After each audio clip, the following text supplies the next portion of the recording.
That's WJZ, and that's the bail bondsman's industry. That's Bobby Zirkin's #1 contributor since he's been in office. That's Governor Hogan. That's Barbara Mikulski. We're talking about mass incarceration in the prison industry. I'm potty training politicians. And if you go to Kyle Gilbert, the governor's office, he has all the information I submitted. So does WJZ, Kai Jackson, Vic Carter, Mike Shue, and other people, Mike Helgram. You've been protecting corruption, been going on far too long. I'm potty training politicians and media too. You're going to see this around D.C. and Baltimore a lot. All right? Kevin Cameron, that's new. Like I said, I put that toilet in front of Towson because it was about the Democratic Party and the corruption in the courts. And I'm going to the Department of Justice, got this. Potty training politicians, people are going to be paying attention in 2018. This is from 2014. Brian Baith was running for governor. I was running for lieutenant governor. And this is what we had to say. He's going to tell you why he's in it, and I think you're going to find that he's got a lot of integrity. So, my name is Dwayne Shorty Davis. Everybody knows me as for the wrong reasons.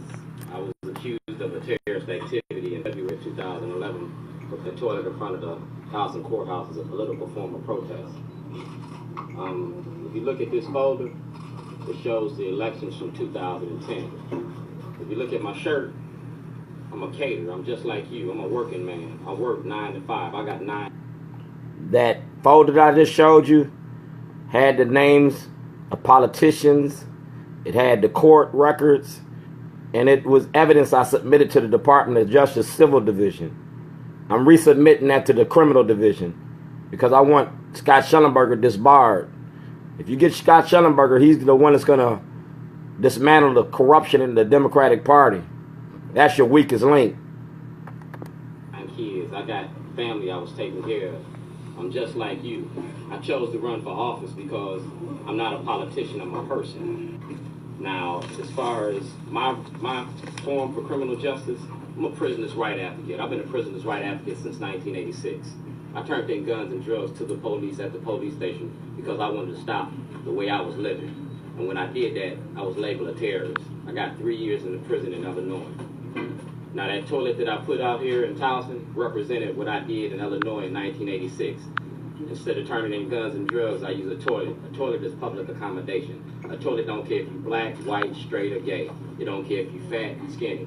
Jesus had a cross, Martin had a dream, Malcolm got a gun, Shorty got a toilet. We all got our poo-poo to deal with. And the best way to deal with it is through a form of artistic expression. We're not going to have another Martin Luther King. You're not going to have another Malcolm X. But you can have a griot. You can have a Mark Twain. You can have a storyteller. And in those storytellers, just like Mark Twain, you can get a message out. My message was the truth. And whatever I put on them toilets was the truth. I was potty training politicians in the whole world. I put your name on the toilet, when I put your card on the toilet, when I put your business on the toilet, it was exposing you for the criminal activities that you participate in. I shut Towson down with that toilet.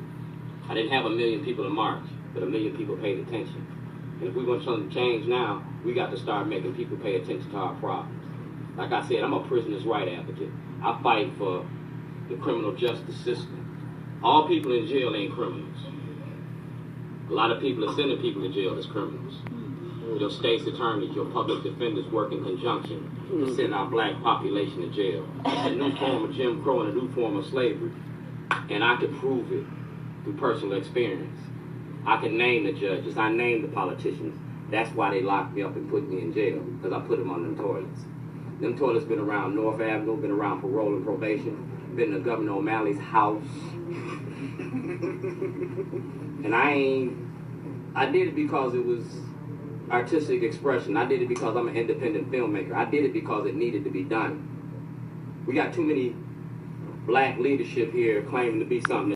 The man that said I had enough. I went to jail for 100 and something days. Not a whole lot of y'all willing to make that sacrifice. But just like Martin Luther King did in Letters from a Birmingham Jail, I wrote a book. I made a movie. I told the truth. And I'm here standing. When I did mine, I got a diary that named the judges, the lawyers, and the politicians.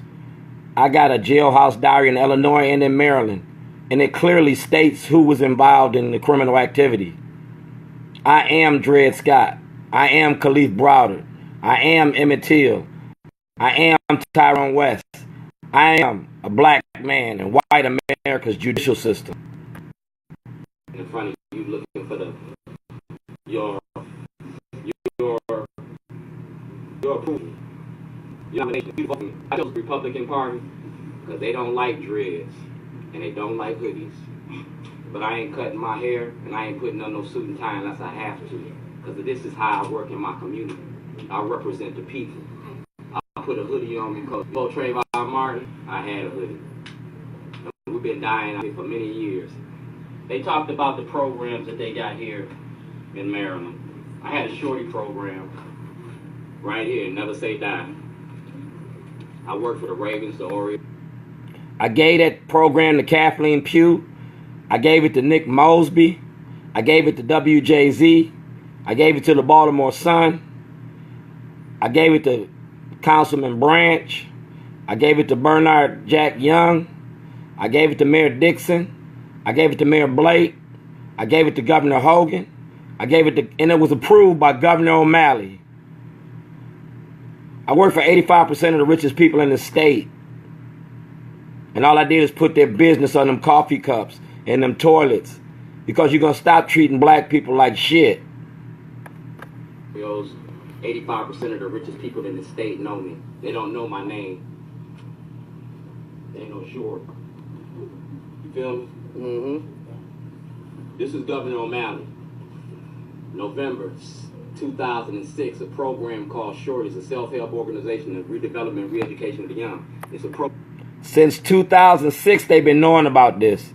It's 12 years. 12 years of me documenting Maryland's politicians. 12 years of me serving you food.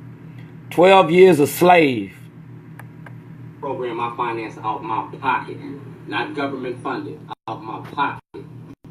And ex-felons jobs, giving them a voice, giving them a chance and opportunity. And right here, this is my son. He was murdered in Chicago. So the death and the murder of our kids touched me just like it touched you. My son was killed in Chicago, but we dying across America. And ain't nobody saying nothing about it. Ain't nobody standing up about it. And I know ain't no Republicans caring about it.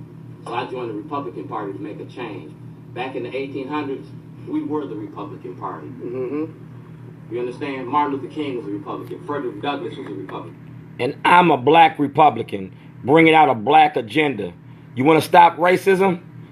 Make blacks join the Republican Party and make Republicans understand our blackness. Take our black issues onto they white stages. I am DredScott. I am Kalief Browder. I am a black man in white America. I'm a modern day abolitionist, and no matter what you do to me, you can't shut me up or shut me down. I done put up with more than most men could ever stand or imagine. I lost my family, my home, my standing in the community, and my money. But I ain't lose my mind and my ambition and my drive. I'm not going nowhere. Vote for me or not, I'm still gonna fight this fight.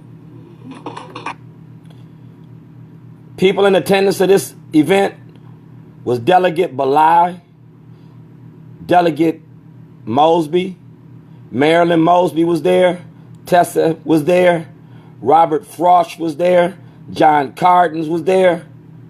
So y'all already know about this corruption that's going on, and y'all keep protecting it.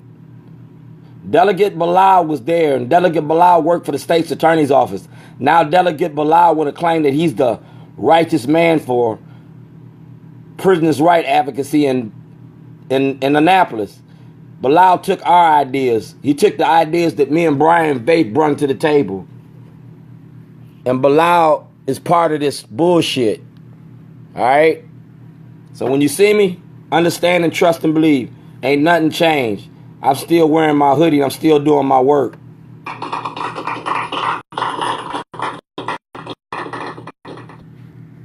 The vague days. Remember that.